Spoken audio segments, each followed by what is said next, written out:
Olá, pessoal, seja bem-vindo ao podcast Pra Fazer Direito. Hoje eu tenho a honra, a satisfação de bater um papo com o promotor de justiça, mestre em Direito Constitucional, doutor Hélio Rubens de Pinho Pereira, ok? Pronunciei correto. É um trava-língua, né? É porque as 3 primeiras tentativas aqui de fazer a abertura teve erros técnicos. Doutor, gostaria desde já de agradecer por estar disponibilizando seu tempo, seu conteúdo para engrandecer o podcast e levar informação de qualidade a toda a população. Eu que lhe agradeço, Paulo. Doutor, conte um pouco sobre a sua história dentro do Ministério Público. Como foi para você, enveredar, né, para essa área, fazer concurso, se tornar promotor e até esse estado, momento que você está pleiteando uma vaga no CNJ. Então conta um pouco para as pessoas que não lhe conhecem ainda, a sua história. Perfeito, meu amigo. Eu fui estagiário do Ministério Público, né? E trabalhei numa promotoria de improbidade e direitos constitucionais. Era ainda um momento inicial da atuação jurídica nessas áreas, né? Isso aí antigamente era considerado só uma atividade do poder político, né? O Judiciário e o Ministério Público não se metiam. Isso estava começando. Isso me encantou muito porque, às vezes, com uma ação, não precisava ser uma ação judicial, às vezes uma ação na questão de chamar o poder público e tentar compor as situações, e às vezes em uma atividade se resolvia problema de milhares de pessoas. Isso é encantador, né? Possibilidade de a gente poder colaborar, poder servir. Então eu me apaixonei pelo Ministério Público, que a figura de poder agir, né? De ter ação, de poder ir atrás do problema, isso também me atraiu muito. Então me formei, fui para Brasília, estudei em Brasília e passei no concurso do STJ, fui analista do STJ. Em seguida fui cedido, passei 1 ano e pouco lá, depois fui cedido como analista, né? Já estava 1 ano estudando, então fiquei 2 anos e meio mais ou menos. Depois fui cedido para o TRF1, aí trabalhei na Justiça Federal, fui assessor da doutora Rendi Caiati, e já trabalhando comecei a estudar para o concurso do Ministério Público. Ingressei no Ministério Público e, por sorte do destino, a minha primeira promotoria, que foi em Santarém. Santarém é um paraíso e a primavera da minha carreira, né? Sem sombra de dúvida. Eu vi alegria nos seus olhos agora. Exato, Santarém. Eu não vou nem perguntar o que aconteceu. Foram as praias e o peixe. Bom, e por sorte do destino, eu fui exatamente para uma promotoria de direitos constitucionais e improbidade administrativa, que foi o que me fez ficar apaixonado pelo Ministério Público. E daí a minha carreira seguiu quase sempre nessa área, né? Aqui e ali, trabalhei no criminal, trabalhei em outros setores, mas 99% da minha carreira foi na área de direitos constitucionais e improbidade. Tanto que em Santarém, nós ingressamos com ações para reformar 6 escolas estaduais que estavam literalmente caindo na cabeça das crianças, que choviam, as crianças tinham que abrir guarda-chuvas dentro da sala. Isso ganhou até a rede nacional na época, saiu no Jornal Nacional, Jornal Hoje, e então nós ingressamos com essa ação, o Estado alegou reserva do possível, e eu disse, mas peraí, você está fazendo uma alegação de fato, eu não tenho dinheiro, isso é uma alegação, o ônus da prova é seu, né? Vocês só estão alegando, então isso não tem valor jurídico. Essa foi a primeira reflexão que eu fiz, e aí a segunda reflexão foi, mas tudo bem, vocês não provaram o que estão dizendo, mas eu vou trazer. Então eu requisitei o orçamento do Estado, gosto de contabilidade, porque estudei administração, e fui dizendo, tudo bem, não tem dinheiro aqui na área na rubrica da educação, mas tem dinheiro aqui na área da publicidade institucional, né? O Estado gastava, à época, 45 milhões de reais com propaganda, né? E então eu disse, tudo bem, não tem dinheiro aqui? Tira daqui, né? E nós conseguimos isso, conseguimos a decisão judicial, o tribunal manteve, o Estado, à época, levou para o STJ também manteve a decisão, e nós conseguimos reformar as escolas. Aquilo que eu disse no início, né? Com poucas medidas, a gente consegue resolver a vida de centenas, milhares de estudantes, melhorar a vida desses estudantes. Então, é realmente apaixonante, porque eu posso fazer o bem para as pessoas e ainda sou pago por isso, né? Isso é uma bênção. E, bom, então isso me fez ficar apaixonado pelos direitos fundamentais e fui fazer mestrado nessa área de direitos fundamentais. O meu trabalho discute a eficácia, até onde vão os direitos fundamentais, o que eu posso exigir do poder público com base numa alegação de direitos fundamentais. E a monografia de mestrado foi nessa direção. E segui, né, em determinado momento, as circunstâncias de fato me tiraram um pouco dessa questão dos direitos fundamentais e me levaram para a improbidade administrativa. Não sei se você lembra de um caso que ficou notório de um político, não vou citar nomes, mas um político da cidade de Parauapebas que disse que precisava roubar era um vereador, precisava roubar para viver, porque o salário era de fome, de miséria. E isso acabou chegando numa coisa que nós chamamos de Operação Filisteus, que teve 4, 5 fases, e aí a improbidade passou a ter mais peso na minha carreira. Por conta dessas operações, eu fui chamado a trabalhar com o Dr. Nelson Pereira Medrado, no Núcleo de Combate à Improbidade. Ficamos lá, fizemos muitas operações. Foi um momento muito, muito rico da minha carreira. E depois por gostar de estudar, por gostar de democratizar o conhecimento, a informação de qualidade, a informação pensada, né? Não a mera opinião, né? Achismo, né? Achismos, a pessoa fala de enviar foguete à lua a pintar a calçada, né? Eu entendo de tudo. Não, informação indo na fonte de quem sabe, de quem não tem interesses não declarados para declarar X ou Y. Então, isso me fez ocupar a diretoria do que é a escola do Ministério Público do Pará. A gente chama de CEAF, um centro de estudos. E aí começou uma prática de realizar eventos científicos, todos abertos ao público e todos gratuitos, né?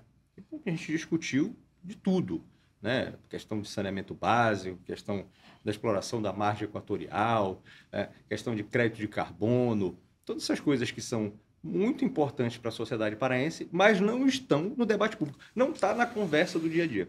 Para mim, o melhor exemplo é esse, é a margem equatorial.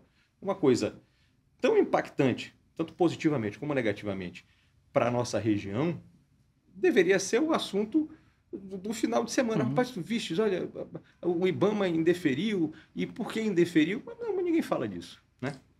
A gente tentou fomentar o debate aqui, trazer informação técnica para cá, formar a opinião do paraense, para que o paraense tenha uma participação ativa nisso. Digo mais, não só do paraense, dos homens e das mulheres do norte, né? Porque o nosso destino no norte é comum, né? A nossa história é comum, né? Uma história de... Algumas pessoas dizem, né, que o Brasil ignora o norte, como se fosse uma omissão com o norte. Eu acho que é pior. Mas o Brasil, até pelo fator da dimensão continental e pela questão da localização e até mesmo a logística, o Pará se torna prejudicado, teoricamente, né. Tem pessoas que vão falar o seguinte: "Não, mas a gente está mais próximo da Europa, então seria o contrário", mas não é o que ocorre. E quando você trata dessas questões coletivas, que o levou ao Ministério Público, que fez seus olhos brilhar, que é extremamente louvável, e pensar na coletividade. Estando no Pará, além de ter essas dificuldades que já foi pontuadas aqui, ainda existe vários fatores a ser trabalhado, como fatores ambientais, fatores de corrupção, que não é o caso isolado do Pará, mas a própria, novamente, dimensão continental aqui do próprio estado do Pará dificulta acesso a algumas localidades, isso até a questão de você fazer-se presente lá é mais difícil, não só o Ministério Público, como o próprio Judiciário.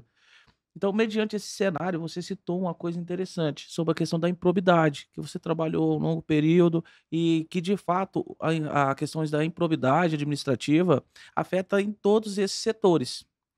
Porém, recentemente tivemos uma alteração na norma, que requer agora um dolo específico para a condenação de políticos. As pessoas que militam na área sabem que se torna quase impossível agora você condenar as pessoas para a questão de probidade administrativa. Qual que é a sua leitura hoje desse cenário? Eu discordo um pouco desse ponto de vista, porque eu sempre... Eu só entrei com improbidades dolosas. Eu nunca entrei com improbidades culposas. Eu acho que o ato de improbidade ele pressupõe o dolo, né?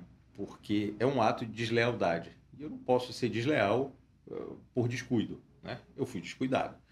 E isso tem consequências, é possível cobrar o gestor pelo prejuízo que ele, por descuido, por negligência, causou ao poder público, mas a improbidade é um ato de deslealdade. Sempre vi assim. Então, a questão da caracterização do dolo, ela para mim, sempre foi muito natural. E mais, o problema é a interpretação que está se dando, e alguns tribunais dão, que é assim, não provou o dolo, né? Dolo não se prova. Né? Dolo é elemento subjetivo que passa na cabeça das pessoas, e nós já não temos técnica para percustar o que está passando na cabeça. O dolo se prova. É extremamente difícil, às vezes, porque você vem naquela culpa consciente, dolo eventual, ou você vai trazer aquele dolo impróprio, né? Mas veja só, eu vou lhe dar um exemplo concreto. Porque o dolo se retira... Dolo impróprio, não omissão imprópria. Se retira das circunstâncias de fato, né? Uma situação concreta em que um município que eu trabalhei resolveu mudar a iluminação pública para lâmpadas de LED. Né? E eles exigiam uma certa certificação. Né? E essa certificação só uma empresa tinha, e ela ganhou um contrato de mais de 100 milhões de reais. Na hora em que a empresa foi entregar as lâmpadas, ela não entregou aquela marca, ela entregou uma outra, que não tinha certificação. Né? Ora, é um contrato de 100 milhões. Né? Existe uma série de outras irregularidades que já apontavam a várias outras, porque a gente não vai ter tempo para te dar o detalhe, é um processo bem complexo. Mas aqui o dolo é evidente, porque o material foi entregue, né? Era visível que era de outra marca, não havia nenhuma margem para dúvida em relação a isso. Essa daqui a marca era X, essa daqui é da marca Y, né? E essa marca não tem a certificação que excluiu as outras. Né? Não houve nem competição, uma licitação de 100 milhões de reais, 109 milhões, 106 milhões. E aqui o dolo se extrai dos fatos. Não, mas por que você recebeu essa daqui se era aquela ali? Por que você excluiu todas porque não tinham a certificação e aceitou essa? Então aquela certificação não servia para nada, só servia para excluir as outras. Então o dolo é evidente.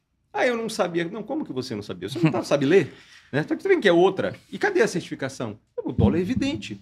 Eu não preciso de uma prova direta do dolo. Todo dolo é provado indiretamente. Eu provo o fato e daqui desses fatos, da lógica desses fatos, se extrai o dolo como é no direito penal. Né? Por exemplo, eu pego uma arma e lhe dou 10 tiros, todos abaixo da linha da cintura, perto da sua canela. Eu queria lhe matar ou eu queria lhe lesionar? Eu queria lhe lesionar.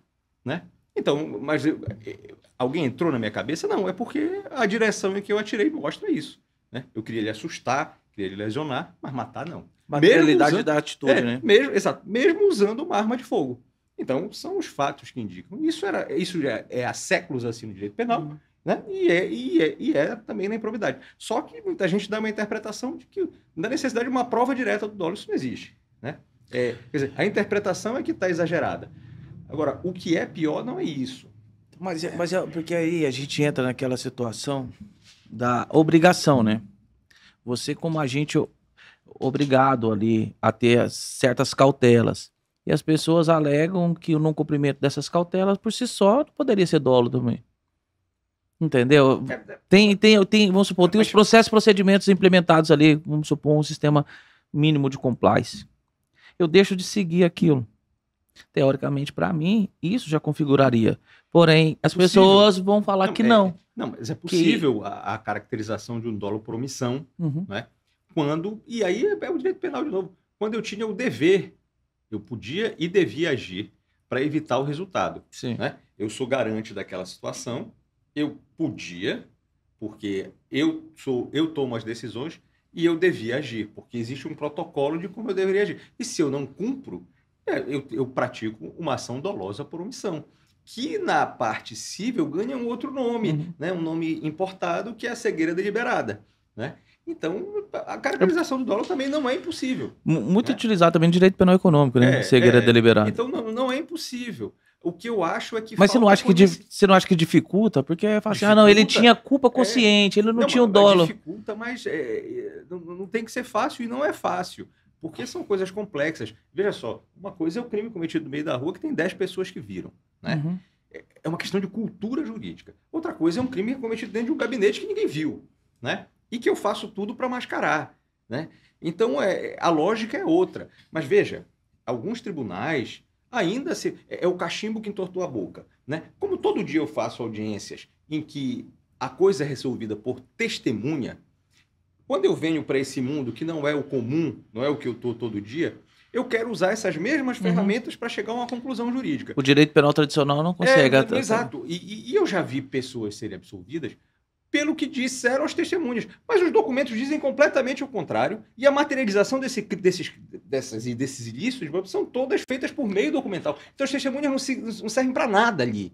Não servem para em situações que não servem para nada. Mas aí vem todo mundo e diz que o cara tem cartão Yamada, né? E aí fiz um merchandise aqui, gratuito, né? Tem cartão Yamada, e aí, por cultura jurídica equivocada, inadequada para essa situação, essas pessoas acabam sendo absolvidas. Mas veja, o problema não foi a mudança da lei. Mas o problema é a cultura jurídica. Mas você acha que a interpretação normativa, porque a gente existe duas teorias aí que é bem utilizada hoje, difundida, que seria que a teoria finalista, que não se aplica a esses casos, no meu entender, porque o mais correto seria que a teoria do Klaus Roxin, né? Teoria do domínio do fato.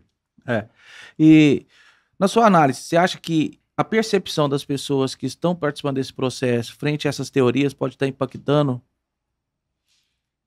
Eu acho que, no cotidiano, essas teorias elas não são diretamente aplicadas, né? A gente tem uma tradição muito mais da teoria finalista da ação, né? E é meio que no instinto que se aplica a ela, né? O conhecimento técnico aí não é tão preciso, né? E então eu não tenho problema nenhum também com a teoria finalista da ação. Eu acho que ela resolve muitas coisas, né? Acho que ela é eficiente em muitas coisas. É uma teoria que, em sua origem, assim, seu axioma, encontra fundamento em Immanuel Kant, né? A questão da autonomia e da liberdade do indivíduo, né? E então ela resolve muita coisa. O problema da mudança da lei é um enquadramento nos tipos das improbidades na questão de violação de princípio. Aqueles tipos são terríveis, né? São mal redigidos, né? Não expressam o que normalmente acontece no mundo real, né? E alguns deles exigem 2, 3 dolos, né? Além do dolo geral da improbidade, que esse é justíssimo, exigem uns dolos complicadíssimos de se caracterizar, né? Que no direito penal não tem. Mas se você for ver, né, eu não consigo lembrar agora se isso foi alterado, mas se você for ver, em todas as leis, diz assim, o juiz receberá, né? O juiz receberá a inicial, o juiz receberá a denúncia. Aí o não receber é uma exceção. Na lei de improbidade não está assim. Está dito, o juiz não receberá a inicial. Então porque legislar em causa própria, né? Legislar em causa própria. É a questão da representatividade que a gente estava conversando anteriormente. As pessoas que estão lá representam quem e quais os interesses. Né? Criação de norma para se prejudicar é difícil. Essa percepção que eu estou tentando trazer aqui, até pela sua análise e experiência, é porque o que se diz é que, de fato, hoje as condenações por improbidade administrativa é uma raridade. Elas são raras, mas eu acho que parte da culpa é que eu vou fazer uma autocrítica. É do Ministério Público, né? Porque falta uma especialização nessa área, né? Não é uma área que diz assim, não, deixa que eu faço, né? Falta uma especialização, né? Existem improbidades administrativas, já vi, né? De 50 laudas em que a parte da descrição dos fatos é uma página. O resto tudo é discussão doutrinária, mas não é o caso. A improbidade administrativa é muito mais próxima, do ponto de vista lógico, do direito penal. Né? Do ponto de vista lógico, é muito mais próxima do direito penal.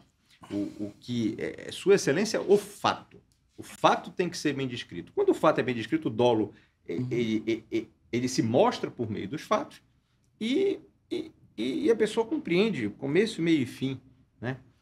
E eu acho que aí tem uma falha, tanto do Ministério Público quanto do Judiciário, que seria necessário, talvez, alguma coisa como das varas agrárias, das promotorias agrárias, pessoas especializadas nessas áreas.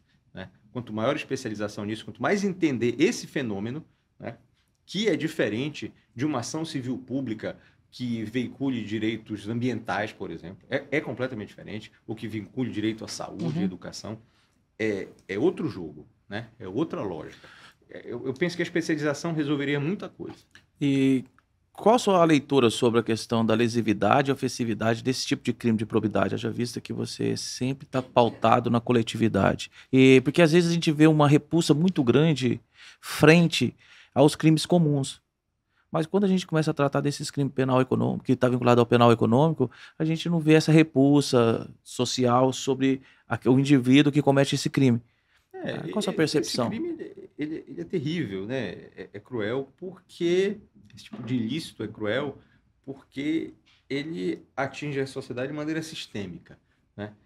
Se aqui deveria haver um hospital salvando milhares de vidas, o hospital pode não existir por conta disso. Então, quantas mortes foram causadas por essa omissão inconstitucional, né? Por essa proteção insuficiente do direito fundamental à saúde, que foi produzida por conta de um ato de corrupção, né? É porque é imediato, não é uma coisa imediata, não impacta. É uma coisa imediata. Visualmente, o impacto é menor. Veja, por exemplo, essa questão visual. Um dia eu estava pensando sobre isso. Ela é fundamental.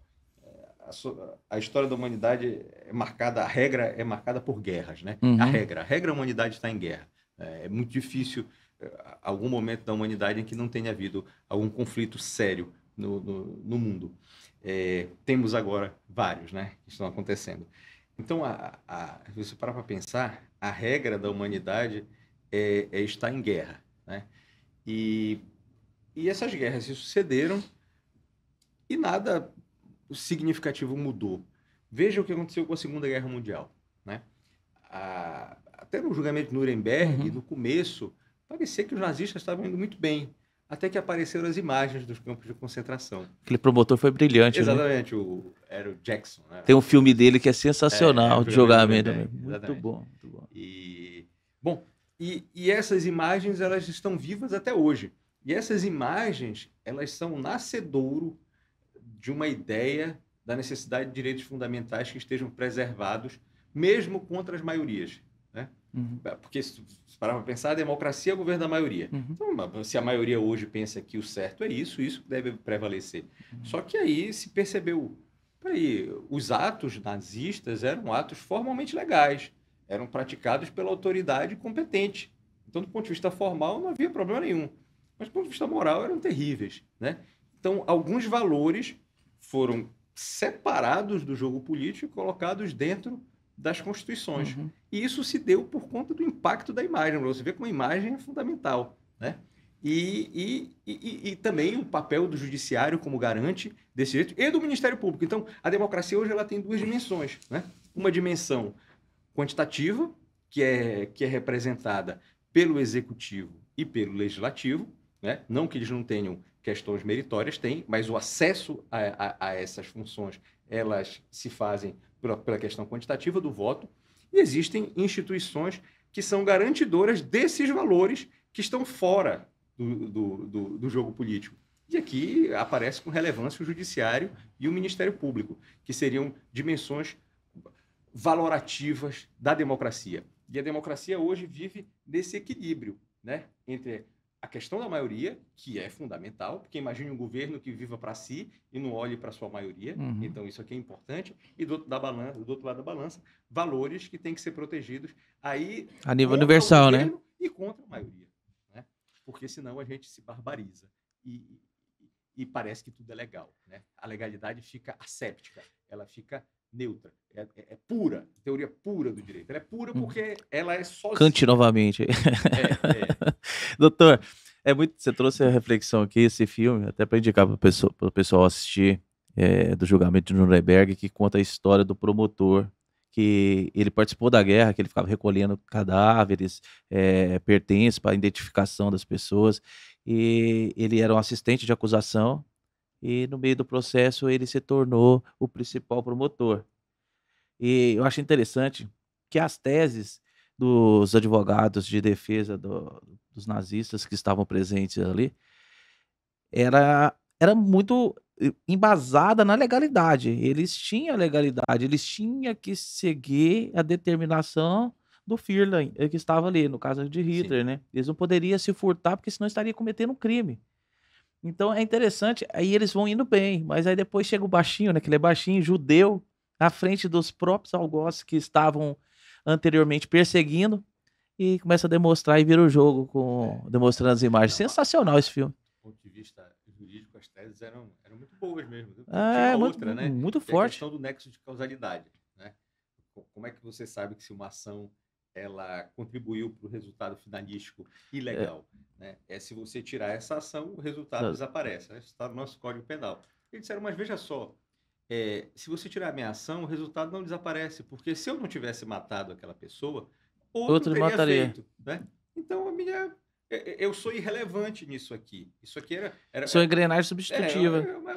eu faço só uma engrenagem, né? Eu não tenho o controle final, né? Mas de fato ele não tinha o domínio da lei. Não tinham, mas ninguém é punido pelo que não fez, né? Outro faria. Não, mas não fez. Quem fez foi você. Então você é punido pelo que você fez, né? Quando a abstração intelectual ela cria uma máscara para a realidade. Mas eles tudo trazem lindo, tudo do ponto de vista lógico, perfeito, mas quem fez foi você. Mas eles trazem outra reflexão, que se ele mesmo deixasse de cumprir, ele morreria. Então ele não tinha como de fato deixar de executar aquela tarefa, porque se ele deixasse de executar aquela tarefa, ele que seria o morto. Eu não sei se ele morreria. Assim, se ele dissesse, não, eu não farei isso com os judeus, isso é desumano e tal, talvez ele morresse. Mas ele dissesse, olha, eu estou me demitindo. Não, mas... Estou saindo daqui. Né? Isso não é para mim. Porque teve gente que se negou, né? Teve gente que via aquilo que não estava bom. Mas você sabia que essa tese foi utilizada num outro julgamento de uma mulher americana que foi para a Alemanha, nacionalizou alemã no período da guerra. Ela foi obrigada e ela ficava fazendo na rádio uns programas para desmotivar os americanos na guerra. E ela foi ser julgada. Aí a tese de defesa foi exatamente essa, que se ela não fizesse o que estava sendo determinado, ela iria morrer. Aí uma pessoa pergunta, mas como é que você sabe que você iria morrer? Aí é interessante que eles entram no debate, porque se eu tivesse feito, eu não estaria aqui para ser julgada. É a questão do se, né? Se eu não tivesse feito, outro faria. Se eu não tivesse, eu morreria, mas ninguém é julgado pelo si, né? Todo mundo é julgado pelo que fez. É o comportamento concreto. Mas aí a gente vai na autonomia da vontade. Ele estava tendo autonomia da vontade ou ele poderia esperar uma conduta diversa naquele momento? A exigência de conduta diversa ela não chega a neutralizar a autonomia da vontade. Né? Ela interfere na autonomia da vontade. Mas a autonomia da vontade é uma capacidade humana que uma pessoa que tenha, por exemplo, algum problema neurológico que incapacite completamente não tem autonomia da vontade. Mas é uma questão humana. Veja só, quando se diz assim, olha, você mata aquela pessoa, ou então vou matar seu filho que está aqui preso, está aqui em cativeiro. Né?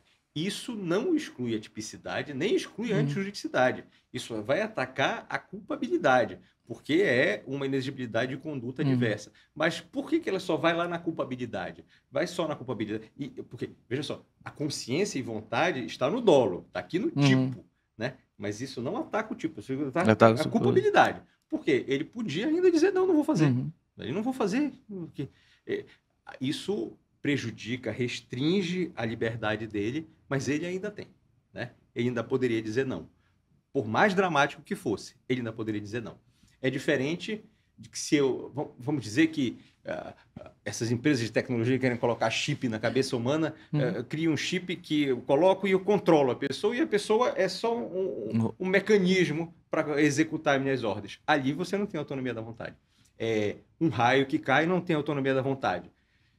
Você pode dizer que, de forma geral, os animais não têm autonomia da vontade como têm os seres humanos. Os animais não podem olhar para a Lua e dizer aquilo é um lugar. Né? Os animais não conseguem olhar para o tempo e dizer eu vou morrer. Né? Os animais não conseguem, a partir daquela constatação de que a Lua é um lugar, eu vou construir um veículo que vai me levar até lá. Então, isso é autonomia da vontade. Né? Eu criar a própria lei que vai me guiar. Sim. Veja só, é quase como se existe no universo um princípio de causa e efeito, né? E tudo no universo, veja só, isso é Kant, né? Não sou eu que estou falando. Tudo no universo segue esse princípio de causa e efeito, né? Se eu solto uma bola aqui, ela cai por conta da gravidade, causa e efeito, né? Os animais agem a partir dos seus instintos naturais, biológico, causa e efeito. O ser humano, veja só, eu tenho o instinto, eu sou dois, o ser humano é dois, né? Há um recuo, e eu provo isso facilmente. Veja só, você quer comer, está com fome e come, e depois você olha para aquele que comeu e diz assim: porra, tu não tá. Perdão. Tu não tá vendo que tu estás gordo? Né? Como é que tu comestes? Tem dois. Tem o gordinho e tem o crítico. Né? Então, os outros não podem fazer isso. Eles não têm esse recuo. Isso traz até um outro filósofo, né? É o Sartre. Né? O ser e o nada é isso. O ser é todo o resto. O nada somos nós. Porque nós não temos um projeto pré-estabelecido do que seremos. Veja só, uma tartaruga nasce sozinha na praia e ela já vai para o mar. E quando ela entra na água, ela já é tartaruga. Ela já sabe praticamente tudo que ela tem que fazer. Né? De onde veio esse conhecimento? Veio da vivência da vida? Não, veio do código genético dela, que já diz todas as instruções, praticamente todas. Ela aprende uma coisa ou outra na vida. O nosso não. Solta o bebê na praia, ele morre. Né? Solta o menino de 3 anos, ele morre. Né? Tudo que a gente precisa para viver, nós temos que construir ao longo da nossa vida. Né? Por isso nós somos nada. Nós não temos um projeto pré-definido. E para o ser humano, a existência, eu existo, precede a essência, o que eu sou. Né? Então, eu primeiro tenho que existir, depois eu sei o que eu sou. No resto da natureza é o contrário. A essência precede a existência. O DNA de tartaruga, que ainda está nos pais, ainda não está na tartaruguinha, ele já existia. Então, todo o projeto dela já está ali. Essa é a nossa diferença. E isso voltando agora para o nosso tema. Né? Então, nós temos um tipo de liberdade que as outras coisas no universo aparentemente não têm. Né? Se a gente fosse para Spinoza, ele ia dizer que tudo isso que eu estou dizendo é bobagem. Né? Mas se a gente ficar em Kant e Sartre, a gente, nesse ponto, eles convergem, nesse ponto específico. Sensacional, muito bom a aula. Doutor, agora voltando aqui para mais próximo, né? E trazendo a realidade fática que estamos vivenciando, o doutor se candidatou para a vaga no CNJ, que são 2, é isso? Isso, o Ministério Público tem 2 cadeiras no CNJ. Vamos lá. Como que vai ser efetivado esse processo, para que as pessoas entendam, e qual a sua chance real de participar junto ao CNJ, e o que representaria para o estado do Pará você estar frente ao CNJ? Vamos lá. Os estados, eles escolhem seus representantes. Normalmente, isso não acaba, do ponto de vista prático, não acontecendo em todos os estados. Né? Nós temos 26 estados mais o Distrito Federal, mas às vezes tem 10 candidatos, ou até menos. Né? Porque, eventualmente, pessoas em determinados estados não têm interesse, né, por múltiplos fatores, em concorrer. Né? Não sei ainda quantos concorrentes haverá. Eu fui escolhido como representante do Pará, né? E a decisão meritória é do Procurador-Geral de Justiça, Procurador-Geral da República, o PGR, né? Em Brasília, o Dr. Paulo Gonet, que é um excelente professor de Direito Constitucional, inclusive foi meu professor. E a questão aqui é curricular, né? O currículo que a pessoa tem dentro da carreira do Ministério Público, eventualmente um currículo acadêmico, que alguns têm, as experiências profissionais que ocupou. Aqui eu tenho um exemplo que, para mim, não é óbvio e que conta. Né? Eu participei de operações de improbidade, como eu falei, processei, algumas vezes prendi pessoas com bastante poder econômico, poder político, e isso normalmente traz consequências, né? Essas pessoas, elas batem de volta, né? Representam e tudo mais, em corregedoria, no próprio CNMP, e eu nunca fui representado por nenhuma dessas pessoas. Por quê? Porque eu sempre tratei a questão objetiva. nunca houve paixão nisso. Eu quero pegar esse cara e tal. Não. E a pessoa, quando eu creio, né, que no geral a pessoa quando está errada, ela sabe que está errada, né? E se ela percebe que não há uma perseguição, não há uma caça às bruxas, ela... Você tá procurando punir o fato e não a pessoa. Exato. E veja, então, assim, a função do CNJ é uma função que tem como ambiente pessoas que exercem poder, né? Muito poder. Mas a minha biografia, pelo menos é a avaliação que eu faço, outras pessoas podem ter outra visão, é de uma pessoa prudente, né? Bem no perfil do Procurador-Geral da República. Na sabatina dele, ele disse uma coisa extraordinária. Um senador disse que começou a tentar exigir dele coragem.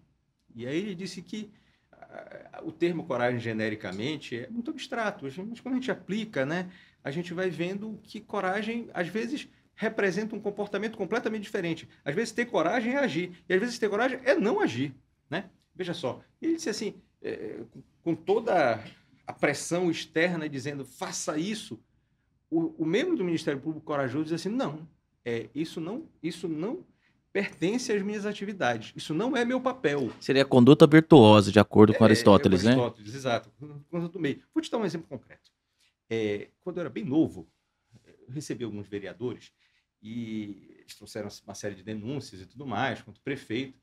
E lá pelas tantas, um disse assim, esse prefeito tá... E eu comecei a investigar, então isso começou a incomodar eventualmente.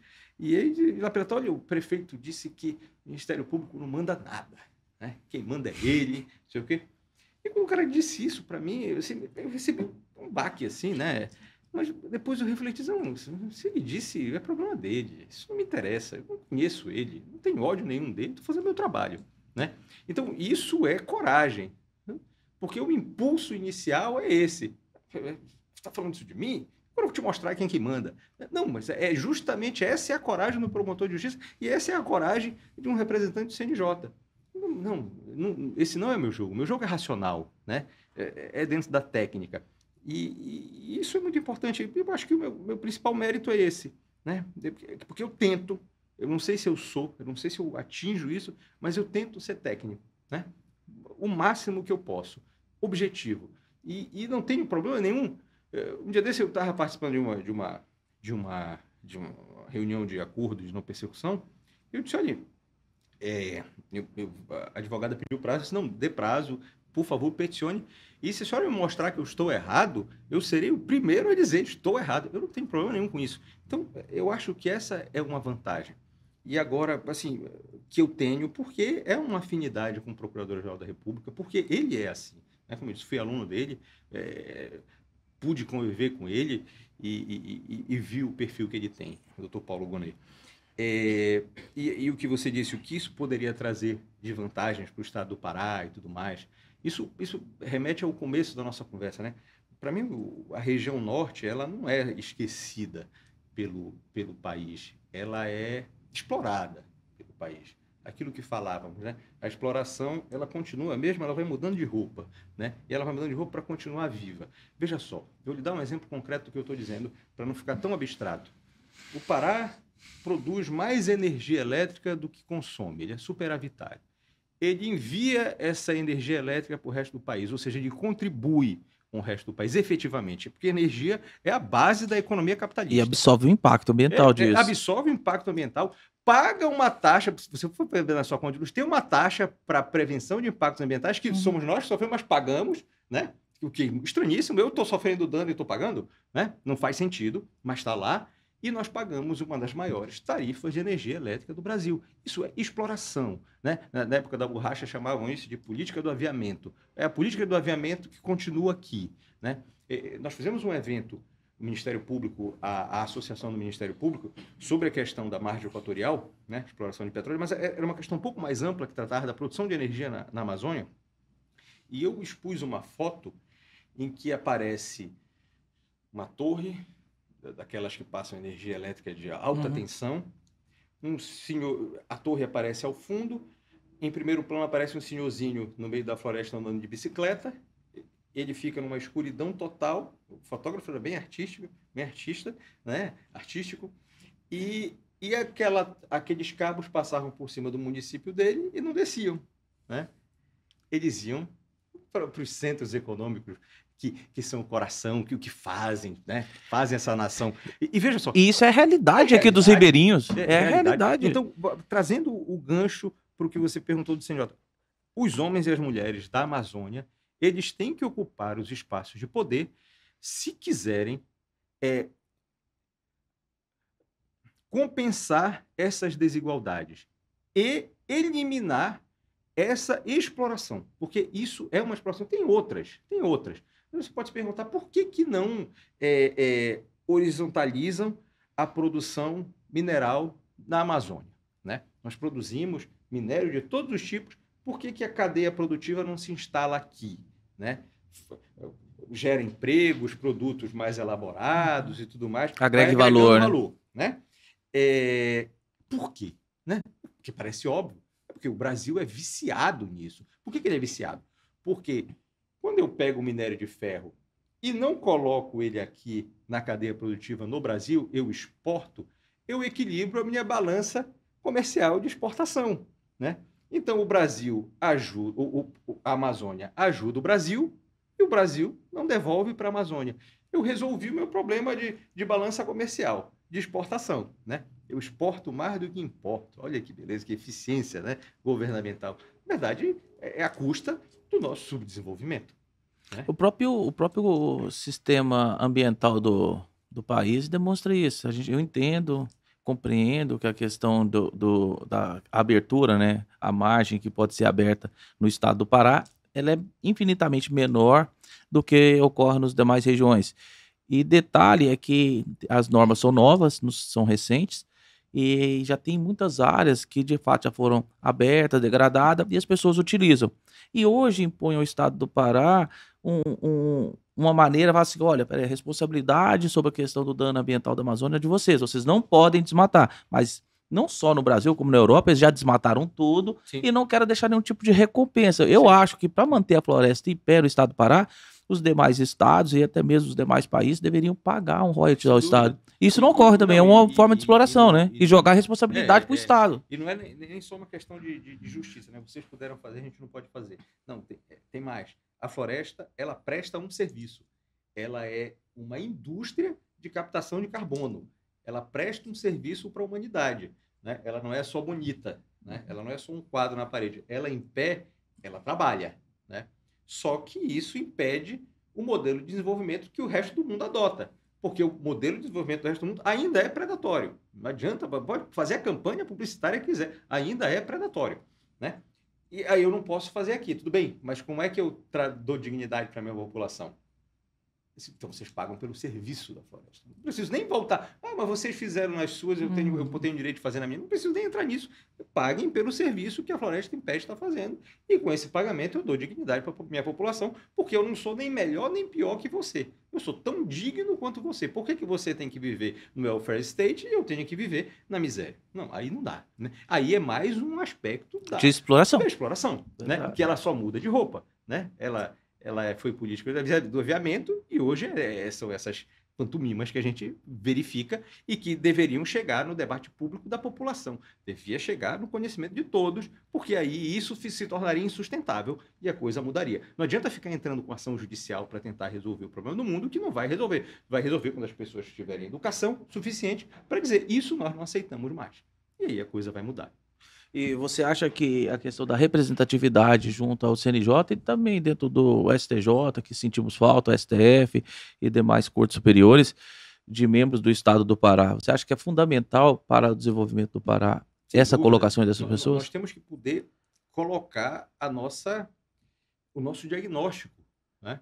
Porque senão é tudo muito lindo. Olha, vamos abrir um grande projeto lá, será maravilhoso. Será que vai ser mesmo? Porque as pessoas que estão desenvolvendo políticas públicas destinadas à Amazônia, elas não têm local de fala, né? Não tem. Porque elas não participam da realidade daqui. Não tem. A gente precisa de uma política afirmativa dentro da federação, né? Dentro do pacto federativo, como existe na Alemanha, né?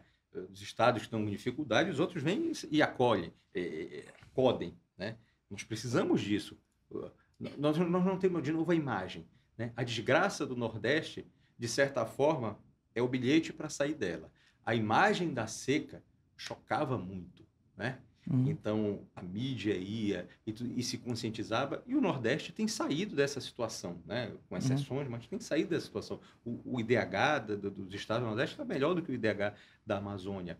Nós não temos o impacto da imagem, então a gente tem que gritar, né? A gente tem que tirar esse grito preso na garganta, para citar o Chico Buarque de Holanda. E mais assim, agora, voltando à sua pergunta, para ser mais existe uma outra coisa, né? Que tem que vir para a balança também. Veja só, faz parte da remuneração de um magistrado e de um promotor de justiça a estrutura do local que ele vai, né? Imagine só como deve ser ruim, como deve ser terrível ser promotor de justiça em Balneário Camboriú, né? Deve ser um inferno. Não dá para eu levar minha família, eu vou ter que ficar ali segregado das pessoas que eu amo por anos, né? Não um final de semana, é por anos. E deve ser muito ruim. Em muitos municípios do Pará, né, com IDH altíssimo, é muito bom. É claro que eu estou sendo irônico, né? E isso compõe a realidade dos magistrados e dos promotores de justiça na nossa região, né? Nós ficamos em locais, muitos moravam em capitais, passaram um concurso, vão para locais sem estrutura, não tem shopping, não tem cinema, não tem hospital, né? Não podem levar a família, isso é uma dor gigantesca, isso é imensurável, inclusive. E aí, esse juiz que trabalha anonimamente, que faz revoluções por minuto no trabalho anônimo dele, ele escuta na mídia que ele é o grande problema das contas públicas do Brasil. Agora, imagine a questão da saúde, por exemplo, em que a atuação do Ministério Público e do Judiciário por omissões na prestação dos direitos da saúde, né? Pessoas que batem na porta do hospital e não tem médico, batem na porta do hospital, não tem remédio, procuram o Ministério Público e o Judiciário, né? E esses problemas são resolvidos em dias. Isso acontece todo dia, né? E essas pessoas, quando a mídia vai falar delas, vai falar, vocês são os marajás. Pois é, eu sou um marajá numa cidade que não tem hospital. Eu sou um marajá numa cidade em que as escolas não estão bem, né? E não é por falta de recurso, né? O Brasil é a 10ª economia do mundo. Nós temos uma taxa tributária das maiores do mundo. Aí a pergunta que todo mundo deveria se fazer é o seguinte: aonde é que está a 10ª economia do mundo? Está no transporte público? Não, é ruim. Está na saúde? Não. Na educação?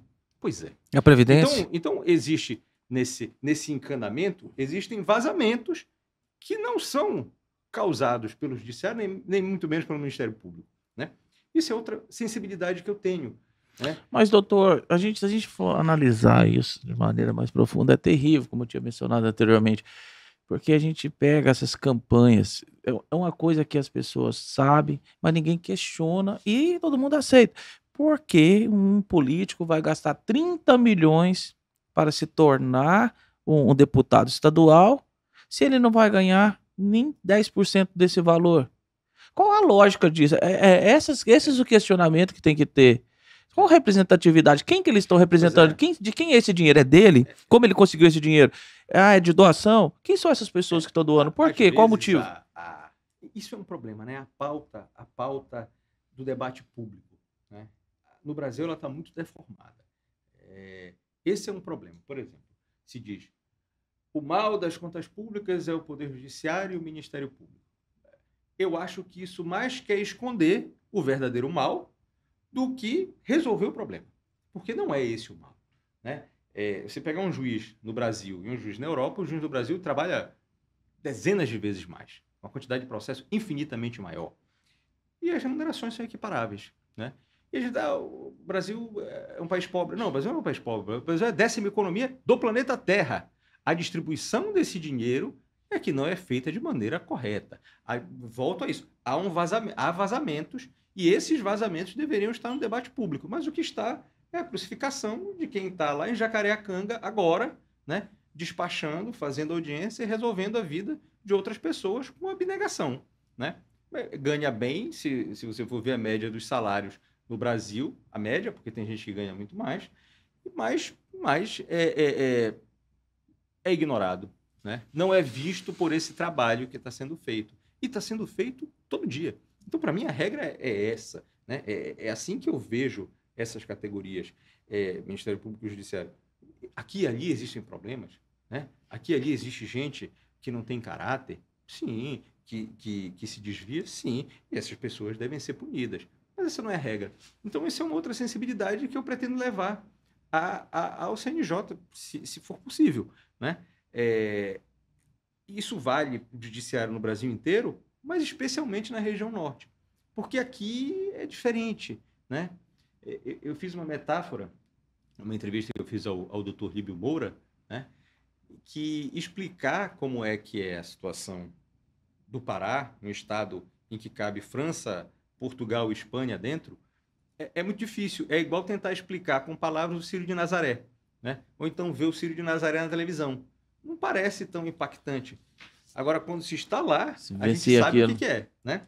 E a mesma coisa, uma vez um conselheiro do CNMP me perguntou como é que era a vida do promotor no interior. Eu disse, eu vou tentar explicar, mas o senhor não vai entender.